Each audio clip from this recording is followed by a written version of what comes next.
اب یہ کان امام کی آواز کیسے سنے کہ یہ پتہ نہیں کیا کیا سنتے ہیں سارا دن. یہ آنکھیں امام کو کیسے دیکھیں کیونکہ یہ پتہ نہیں کیا کیا دیکھتی ہیں سارا دن. خود آپ ایک صاف پانی میں تھوڑی سی مٹی ڈال دیں، تھوڑی سی، پانی کا حجم زیادہ بھی ہو یا چھوڑ دیں، کلر کا ڈراپ ڈال دیں، ایک کوئی بھی کلر، شفاف پانی آلودہ ہو جائے گا. ایک ڈراپ، چاہے 1 لیٹر ہی کیوں نہ ہو پانی، ایک بڑا کین ہی کیوں نہ ہو، ایک ڈراپ ڈال دیں. کیوں؟ محسوس ہوتا ہے، آپ کو نظر آتا ہے.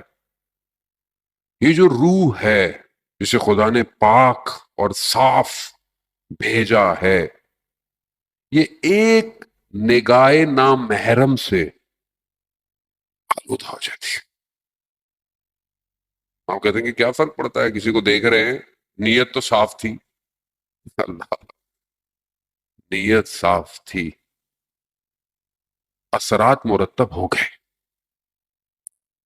اب کیسے کھڑے ہوں گے فجر کی نماز میں، کیسے آنکھوں میں سے آنسو ٹپکیں گے سجدے کے اندر کہ آپ پھر خدا کی بارگاہ میں کہیں کہ رب لا تقلنی الا نفسی طرفت عین ابدا، اے میرے پروردگار مجھے ایک لمحے کے لیے میرے حال پہ مت چھوڑنا. یہ رسول خدا فرما رہے ہیں رات کو خاک پہ اپنے رخسار رکھ کر، یا رسول اللہ آپ کو کیا ضرورت ہے، آپ کے لیے تو قرآن میں آیات ہیں، آپ اسوۃ و حسنہ ہیں، آپ کے لیے تو سب کچھ ہے، کائنات آپ کے لیے، آپ کیوں یہ کہہ رہے ہیں؟ ازواج مومنین جو ہے، وہ امہات مومنین جو ہیں، وہ پوچھتی ہیں رسول خدا سے کہ آپ کیوں ایسے خدا کی بارگاہ میں گڑ گڑاتے ہیں، کیوں ایسا کہتے ہیں؟ رسول خدا نے ارشاد فرمایا کہ برادر یونس، یعنی حضرت یونس کو خدا نے تھوڑی دیر کے لیے ان کے حال پہ چھوڑا.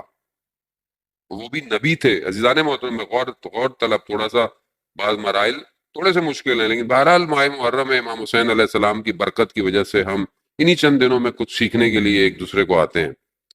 حضرت یونس علیہ السلام اللہ کے نبی، اللہ کے نبی کو جب ان کے حال پہ چھوڑا جائے تو ہمارے جیسا نہیں ہے جیسے ہمیں حال پہ چھوڑا جاتا ہے. وہ اللہ کے نبی ہیں، وہ معصوم ہیں. لیکن رسول خدا فرماتے ہیں کہ برادر یونس کو تھوڑی دیر کے لیے اللہ نے ان کے حال پہ چھوڑا. کیا ہوا؟ 3 تاریکیوں میں چلے گئے. قرآن کی آیات ہیں عزیزان محترم. رات کی تاریکی، سمندر کی تاریکی اور مچھلی کے شکم کی تاریکی، 3 تاریکیاں، ظلمات چلے گئے 6 ماہ تک. لا الہ الا انت سبحانک انی کنت من الظالمین. ذکر یونسیہ اسی وجہ سے مشہور ہے. حضرت یونس یہ ذکر کرتے رہے، پروردگار میں خود اپنے اوپر، میں نے ظلم کیا اپنے اوپر. اس کے بعد خدا نے کہا فاستجبنا لہ ونجیناہ من الغم وکذالک ننجی المؤمنین.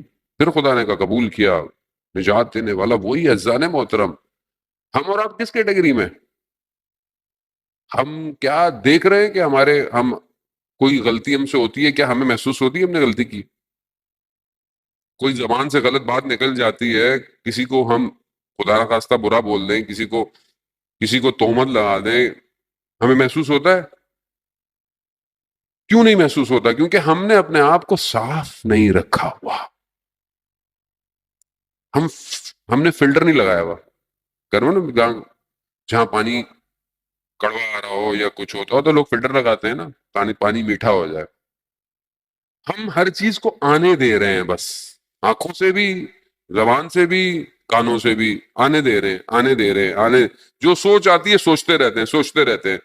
فلٹر ہی نہیں ہے. فلٹر لگائیں تاکہ چیز رکتی ہوئی آپ تک آئے.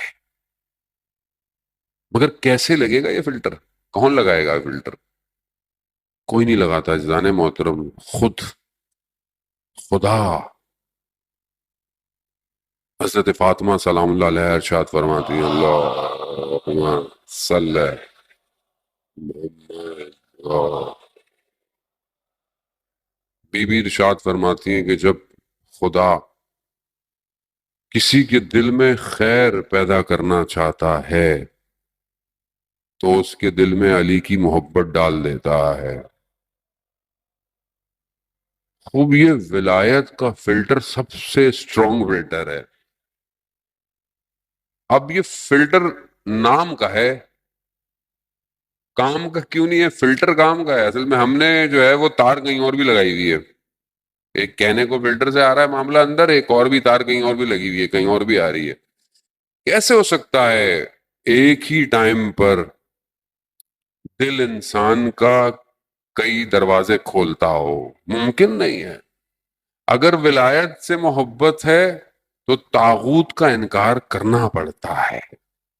ایسا ہو نہیں سکتا کہ مطلب آپ سے بھی دوستی ہے ان سے بھی دوستی نہیں ہو سکتا. ایسا ولایت اطاعت مانگتی ہے، ولایت سپرد ہونا مانگتی ہے. سپرد ہو جاؤ، اپنے آپ کو دے دو، بس دے دو، پھر تم نہیں ہو، بس وہ ہیں. پھر اب کچھ معاملہ، اب یہاں پر ولایت کو ماننا بھی ہے مگر اپنی خواہشات بھی پوری کرنی ہے، اپنے نفس کو بھی پورا کرنا ہے، اپنی آرزوؤں بھی پوری کرنی ہے.